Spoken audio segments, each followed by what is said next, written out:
Number 41، اللہ کو وہ انسان پسند ہے جو عمل پر دوام اختیار کرے، یعنی جس عمل کو شروع کرے تو ہمیشہ کرے، عمل شروع کر کے اسے چھوڑے نہیں۔ نبی اکرم صلی اللہ علیہ وسلم نے فرمایا احب الاعمال الی اللہ ادومها وان قل، اللہ کے ہاں پسندیدہ انسان وہ ہیں جو عمل پہ مداومت اختیار کریں اگرچہ وہ عمل تھوڑا ہو۔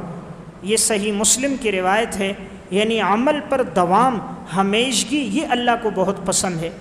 اگر ایک انسان ایک دن میں 100 رکعت نوافل پڑھتا ہے اور پھر بالکل چھوڑ دیتا ہے، ایک دن ساری رات نوافل پڑھتا ہے، عبادت کرتا ہے، پھر پورا مہینہ ترک کر دیتا ہے، ایک دن پورا قرآن پڑھتا ہے، ایک منزل پڑھتا ہے، پھر مہینہ بھر چھوڑ دیتا ہے، یہ اللہ کو پسند نہیں۔ وہ پسند ہے جو تھوڑا عمل کرے لیکن ہمیشہ کرے،